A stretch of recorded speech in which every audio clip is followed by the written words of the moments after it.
안녕하십니까. 오늘 나눠볼 얘기는 공유경제, 공유경제. 어, 이번 세기 공유경제라고 하는 거는 그렇게 오래된 개념이 아니에요. 사실 이번 세기 중에서도 이번 세기에 어느 정도 지금 2000 한 반절 지나고 나서부터 많이 이렇게 됐고 우리가 뭐 잘 알고 있는 우버나 타다 이런 거.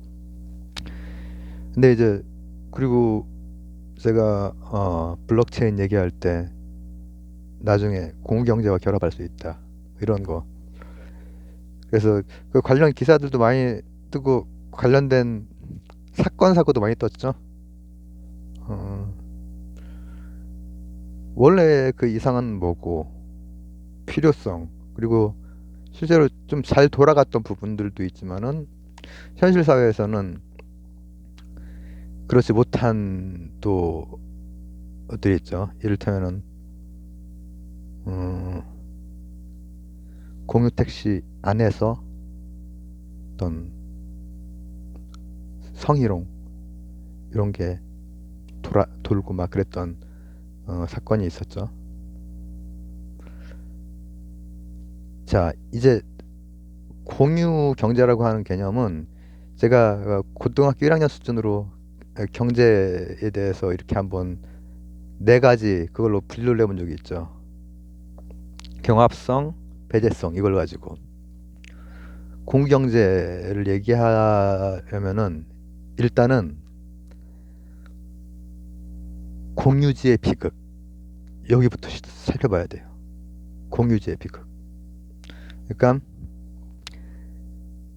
배제성은 없고 경합성은 있는 거. 그런 경우에는 소 100마리가 풀을 뜯을 수 있는, 잘 나눠서 하면은 지속적으로 뜯을 수 있는, 그게 인간 세상에서는 대부분 그렇게 안 되고 처음 발견한 그 소 주인이 한 10인분을 먹어. 그 다음 아차 늦었다 5인분 뭐 이런 식으로 해서 결국은 거기가 재생 가능하지 못하게 돼버리는 그런 문제가 있죠.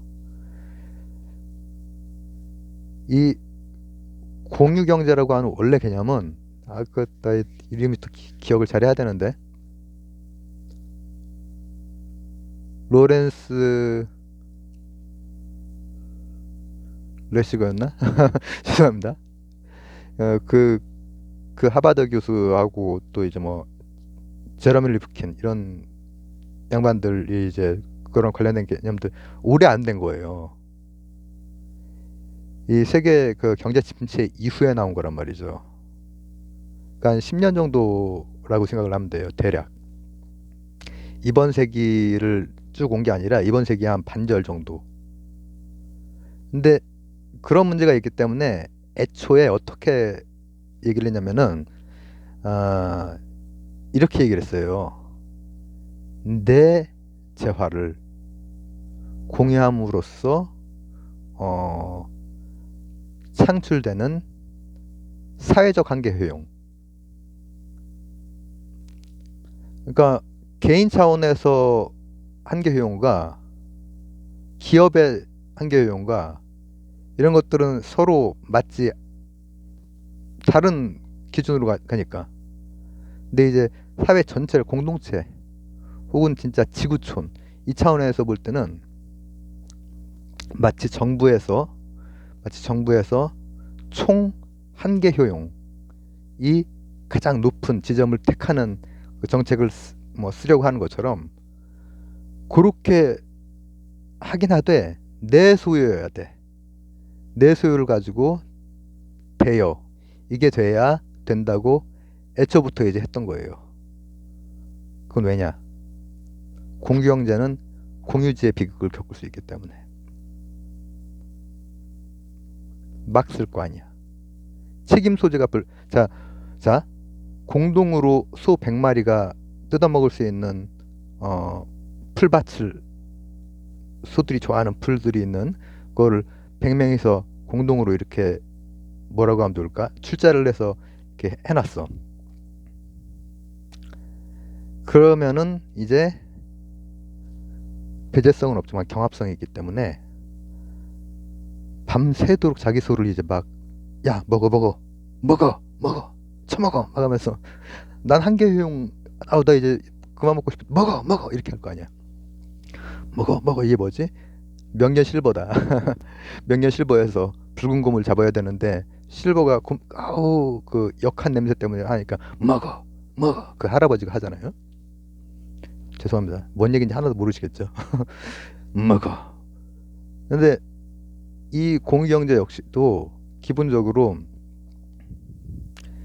이 책임 소재가 불분명할 때는 제대로 된 공유경제가 안 될 것이다라고 애초부터 그 학자들은 생각을 했던 거예요. 그 연구자들은. 근데 그런 문제만 있는 게 아니라 또 뭐가 있느냐. 실제 공유경제는 공유경제의 마인드를 가지고 공유경제 회사가 세워지고 공유경제의 그 가치, 공유경제를 이거는 조금 그 이론적이고 원론적인 얘기일지 모르겠지만은 이렇게 생각하면 돼요. 생산과 소비의 관계, 생산을 더해봤자 소비가 안 되는 시기가 오는 거예요. 그러니까 세계의 대부분의 나라들이 성장률이 이제 엄청난 성장률을 내기가 힘들어.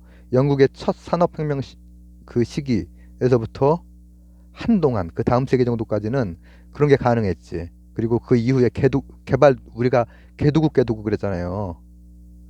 개도둑이 아니라 개도국, 개발도상국. 우리는 교과서에서 그게 쓰여 있었기 때문에 되게 자연스러운데 지금 교과서는 이제 그렇게 쓰여 있나 모르겠네요. 개발도상국.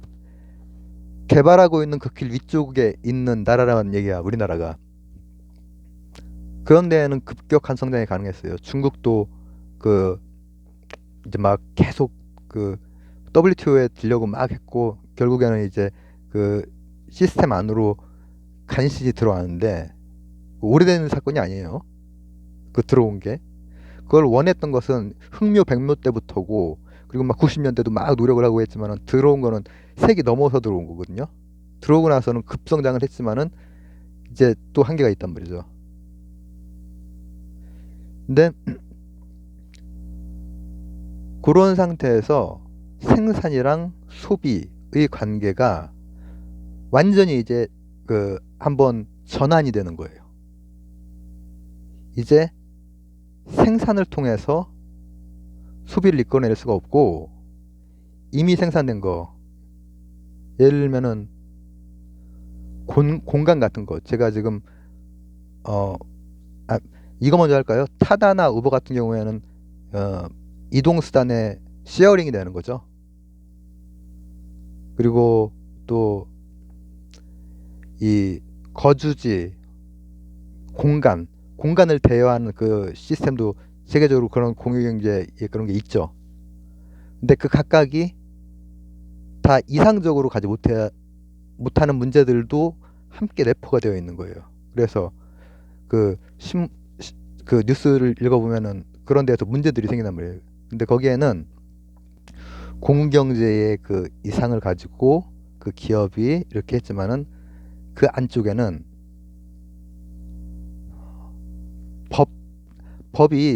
법은 이렇게 사회가 막 변한 다음에 간신히 쫓아온단 말이죠. 디지털 사회가 된 다음에 디지털 범죄에 대한 그 법이 간신히 쫓아오면서 아 이거 600번대로 할까 아니면은 10번대로 할까 40번대로 할까 이렇게 막 하면서 지금 막 오고 있는 거예요.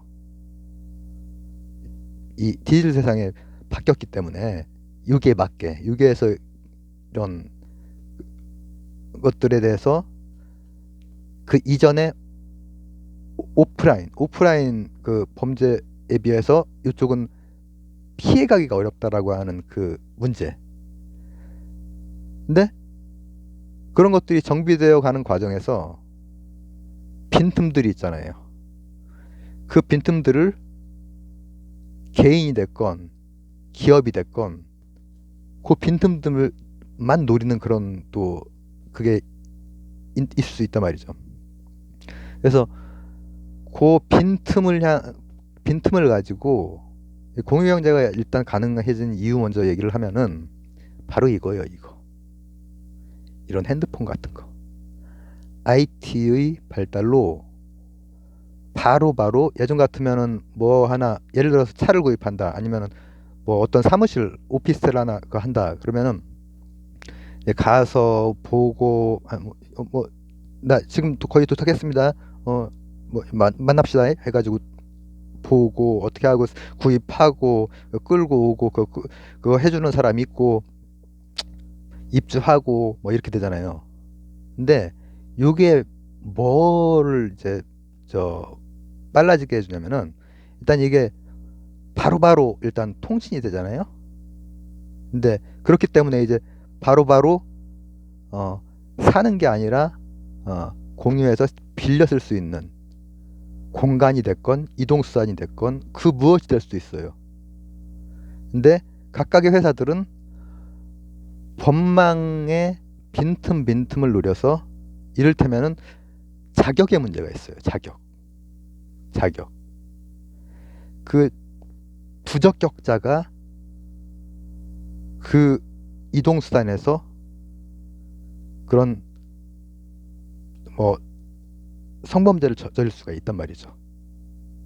자격의 문제. 근데 왜 그런 게 지켜지지가 않느냐? 법령이 아직 빈틈이 있는 부분.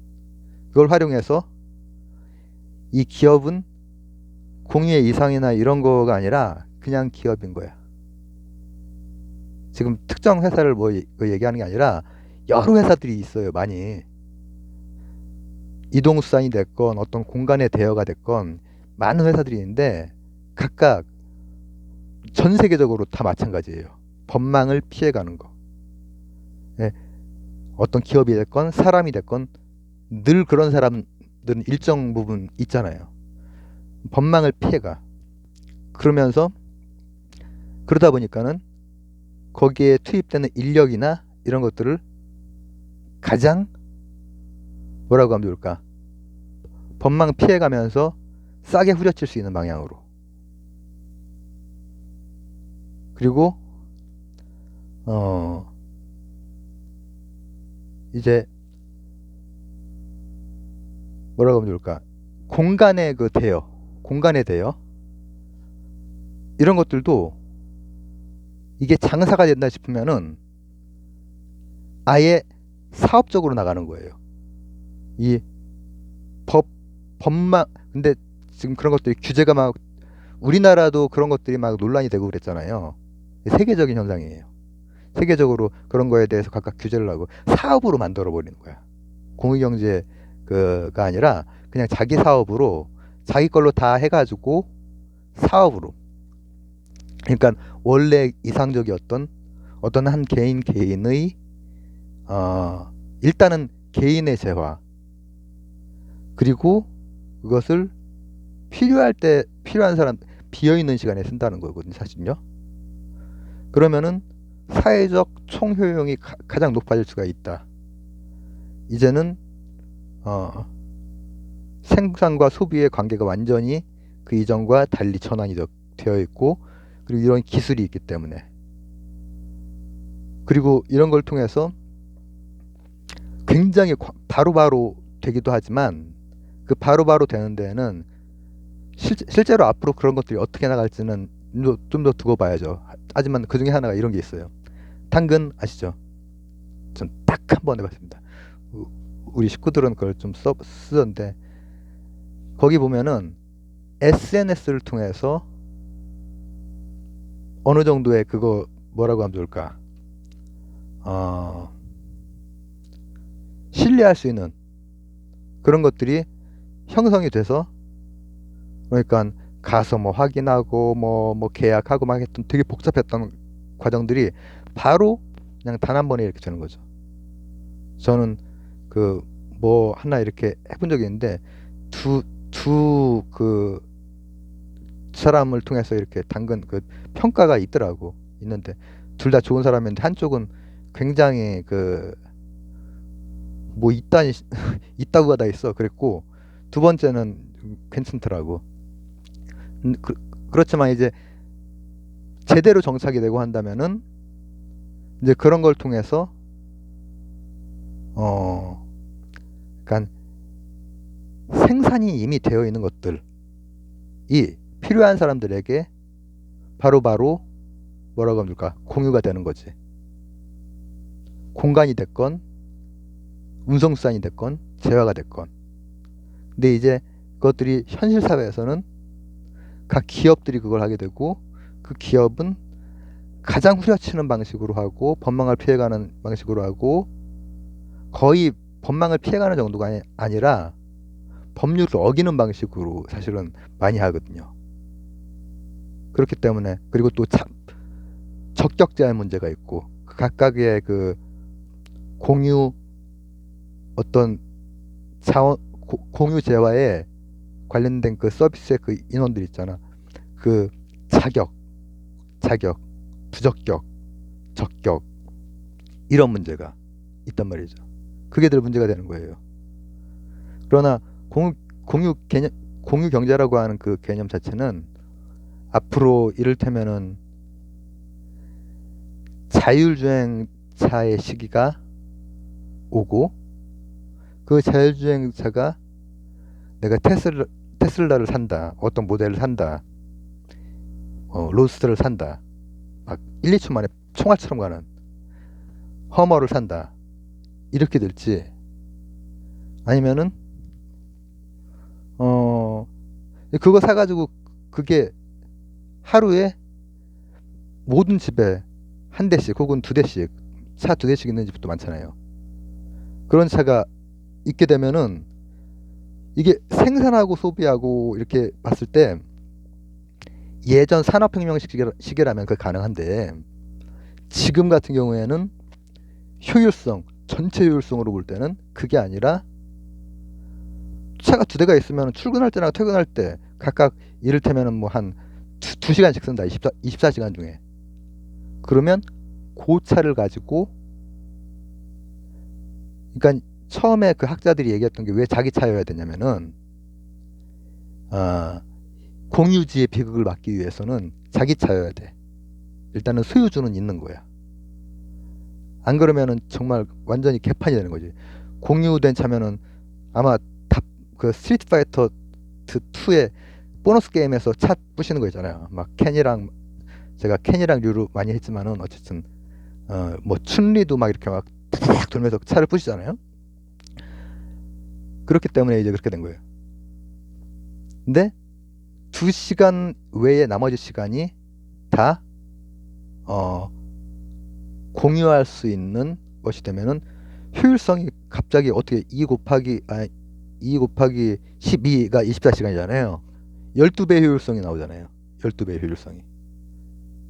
그리고 공유차 같은 것도 이제 그런 회사들 뭐 엄청난 기능을 탑재할 수도 있지만은 자기가 원하는 시간에 빠르게 와서 데려다주고 굉장히 적은 비용으로 이렇게 되는 그런 방식으로 갈 수도 있죠. 그런 방식으로 이 망적으로 그 뉴럴 썸으로 망적으로 형성이 돼서 필요한데 바로 배치가 되고 바로 이동을 하고 이런 방식으로. 근데 이게 난점들은 늘 있는 거예요. 원래 기치를 내세웠던 것처럼 개인 소유이면서 그런 방식으로 하고 SNS라고 하는 이런 그 혁명적인 IT 이걸 통해서 그렇게 활용이 될 것이냐, 아니면은 공유 경제 그를 기치를 내세운 회사들에 의해서 이제 그 여러 가지 문제점들이 시정이 돼가면서 나갈 것이냐, 이런 기로에 서 있는 상태에서 여러 가지 뉴스들이 나오는 거죠. 그리고 또 얼마 후에는 전에 몇 편에 걸쳐서 찍었던 비트코인과 관련해서 찍었던 과연 이제 그 블록체인 이거는 어떻게 쓸 것이냐, 그거랑 관련해서 그게 다 기록이 되는 거잖아요. 이게 모든 그 정보를 기록을 해놓을 수 있는 것이기 때문에 어떻게 결합할 것이냐, 이런 문제가 있죠. 오늘은 그래서 간단히 공유경제, 공유경제에 관련된 그 뉴스들이 굉장히 많고 한데, 기본적으로는 소유권이 있는 어떤 것을 필요한데, 이를테면 시간적으로 빈 시간에 필요한 곳에 잘 배분만 된다면은 이미 예전 같은 대량 생산의 시기가 아닌 이 시대에 가장 효율성 높은 모델을 만들어 나갈 수가 있다. 한 10년 된 거예요. 그리고 이제 실제로는 그러나 그런 기치를 내세운 회사들의 문제들, 법망을 피해가고, 그리고 실제로는 그냥 기업 마인드, 일반적인 기업 마인드, 이렇게 되는 문제들, 그리고 앞으로의 전망, 여러 가지 결합될 수 있는 다른 블록체인 기술이라든지 이런 것들에 대해서 한번 얘기를 나눠봤습니다. 감사합니다.